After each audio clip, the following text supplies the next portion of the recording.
حضرت ابراہیم کی وفات ہو گئی، حضرت قاسم کی وفات ہوئی، حضرت طیب کی، حضرت طاہر کی وفات ہو گئی۔ جب ذکور اولاد نہ رہے، میلز نہ رہے، تو نسب اور نسل تو ہمیشہ بیٹوں سے چلتا ہے۔ تو کفار مکہ نے، قریش مکہ، مشرکین نے، اعدائے اسلام نے تانا دیا کہ محمد صلی اللہ علیہ وسلم معاذ اللہ ابتر ہو گیا، یعنی اس کی نسل کٹ گئی، منقطع ہو گئی، اب اس کی نسل ہی نہیں چلے گی، تو پھر اس کا مشن آگے لے کے کون چلائے گا؟ جب اس کی نسل ہی نہیں ہوگی تو یوں سمجھیں کہ پیروکار، اتباع، اصحاب، صحابہ کرام اور امت میں پیروکار وہ تو ہوں گے، لیکن جب اپنا گھرانہ، اپنی نسل، اپنی ذریت ہی نہ رہے تو ایک آدھا حصہ سمجھیں امت کا، دین اسلام کے، حضور علیہ السلام کے ساتھ تعلق کا، اپنی وراثت میں کٹ جائے گا۔ اور کم سے کم حضور علیہ السلام کی ذات لا ولد اور بے وارث ہو گئی۔ یہ بہت بڑا تانا دیا۔ اس تانے پر آقا علیہ السلام کی طبیعت مقدسہ رنجیدہ ہوئی، بوجھ آیا طبیعت پر۔ حضور علیہ السلام ان کے تانا کے جواب میں آقا علیہ السلام کی طبیعت کی خوشی کے لیے، مسرت و فرحت کے لیے، اطمینان قلب کے لیے یہ آیت کریمہ نازل ہوئی، انا اعطیناک الکوثر۔ یا رسول اللہ، ہم نے آپ کو کوثر دی ہے، اور کوثر میں سب خیرات و حسنات کی کثرت بھی ہے، آپ کے معجزات و کمالات کی کثرت بھی ہے، اور آپ کی رحمتوں اور برکتوں کی بھی بے انتہا کثرت ہے، آپ کی امت کی بھی کثرت ہے، حتیٰ کہ جنت میں کل 120 صفیں ہوں گی اہل جنت کی، اور ان میں سے صرف 80 صفیں آپ کی امت کی ہوں گی۔ گویا اتنی کثرت دی ہے کہ کثرت کی بھی انتہا ہو گئی۔ اور پھر اس کے اندر یہ بھی اشارہ تھا جو اگلی آیت میں آ رہا ہے، یعنی یا رسول اللہ صلی اللہ علیہ وسلم آپ کو تنہا نہیں چھوڑا، کثرتوں کی کثرتیں بلکہ کثرتوں کی انتہائیں ہم نے آپ کے مبارک قدموں سے جوڑ دی ہیں۔ انا اعطیناک الکوثر فصلی لربک وانحر، آپ اللہ کی نماز ادا کریں، قربانی دیں، شکر ادا کریں۔ اور یہ تانا دشمنوں کا رہ گیا کہ آپ مقطوع النسل ہو گئے، معاذ اللہ، کہ آپ کی نسل کٹ گئی، اب آپ کی اولاد نہیں ہوگی۔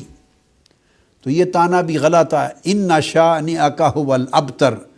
آپ کی نسل نہیں کٹی، آپ کے دشمن کی نسل کٹ گئی، اس کا نام و نشان مٹ جائے گا دنیا سے۔ جو آپ کا دشمن ہوگا دنیا میں اس کی نسل کا کوئی نام و نشان، کوئی وجود نہیں ہوگا۔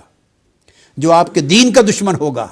جو آپ کی ذریت کا دشمن ہوگا، اس کا کوئی نام و نشان دنیا میں لینے والا نہیں ہوگا۔ تو آپ کے دشمنوں کی نسل کٹ گئی۔ یہ جو جواب دیا ان کو، یہ تو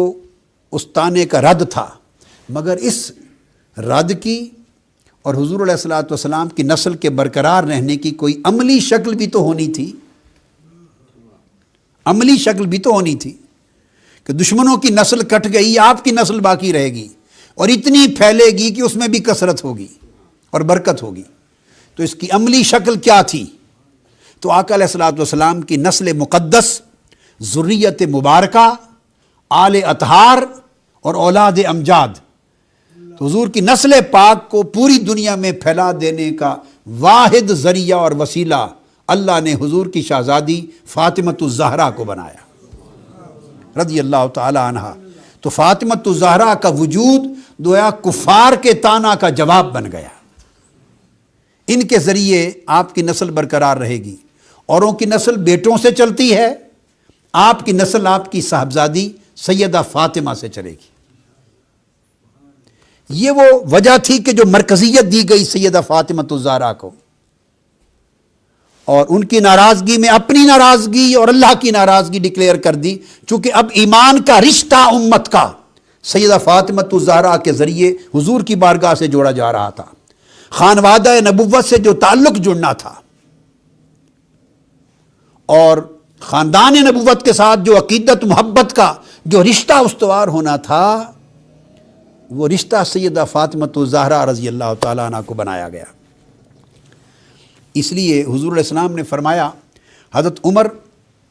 بن خطاب رضی اللہ تعالیٰ عنہ سیدنا فاروق اعظم رضی اللہ تعالیٰ عنہ روایت کرتے ہیں، اور امام حاکم نے مستدرک میں روایت کیا، اور اسے امام احمد بن حنبل نے فضائل صحابہ میں، امام بزار نے اپنی مسند میں، طبرانی نے موجم میں، ان تمام کتب حدیث میں روایت آئی، اور راوی سیدنا فاروق اعظم رضی اللہ تعالیٰ عنہ فرماتے ہیں، انی سمعت رسول اللہ صلی اللہ علیہ وسلم، میں نے آقا علیہ السلام سے سنا، کل نسب و سبب ینقطع یوم القیامہ، کہ قیامت کے دن ہر نسب و سبب منقطع ہو جائے گا، کٹ جائے گا، سوائے میرے نسب اور سبب کے، وہ قیامت کے دن بھی برقرار رہے گا۔ اب اس حدیث کے ساتھ جو چیز میں کوٹ کرنا چاہتا ہوں وہ یہ کہ حضور کا نسب کیسے رہے گا، اسے حضرت فاطمۃ الزہرا رضی اللہ تعالیٰ عنہ ہی نے روایت کیا ہے، اور امام طبرانی نے المعجم الکبیر میں، اور امام ابو یعلا نے مسند میں، اور امام دیلمی نے الفردوس میں، اور بہت سی کتب حدیث میں یہ حدیث آئی۔ سیدہ فاطمۃ الزہرا رضی اللہ تعالیٰ عنہ روایت کرتی ہیں، اور جو روایت میں اب کوٹ کر رہا ہوں اسی حدیث کے لیے، وہ میں سیدنا عمر فاروق سے کوٹ کر رہا ہوں رضی اللہ تعالیٰ عنہ، اور حضرت جابر بن عبداللہ سے کی جو روایت ہے وہ کوٹ کر رہا ہوں، اور وہ روایت بھی طبرانی نے موجم میں، اور امام احمد بن حنبل نے روایت کی، اور امام حاکم نے مستدرک میں روایت کی۔ سیدنا فاروق اعظم رضی اللہ تعالیٰ عنہ فرماتے ہیں، قال سمعت رسول اللہ صلی اللہ علیہ وسلم یقول، میں نے سنا کہ حضور علیہ السلام فرمایا کرتے تھے، کل بنی انسا وفی روایت کل بنی ام فإن عصبتهم لأبیہم ما خلا بنی فاطمہ فإنی انا عصبتهم وانا ابوہم۔ فرمایا کہ ہر عورت کی اولاد کا نسب، ہر عورت کی جو نسل چلتی ہے اس کا نسب اس کے باپ سے ہوتا ہے، یعنی ہر اولاد کا، ہر نسل کا، ہر ذریت کا نسب باپ سے چلتا ہے۔ فرمایا سوائے اولاد فاطمہ کے، کہ فاطمہ کی اولاد کا عصبہ بھی میں ہوں اور باپ بھی میں ہوں۔ تو گویا سیدنا علی شیر خدا رضی اللہ تعالیٰ عنہ، اس لیے آقا علیہ السلام نے فرمایا کہ حسن اور حسین جو اولاد فاطمہ ہیں ان کا باپ میں ہوں اور وہ میرے بیٹے ہیں۔ حضور علیہ السلام نے کبھی ان کو اپنا نواسا نہیں کہا، کبھی نواسا نہیں فرمایا، بیٹے ہیں، اس لیے کہ آقا علیہ السلام کا نسب ان سے چل رہا ہے۔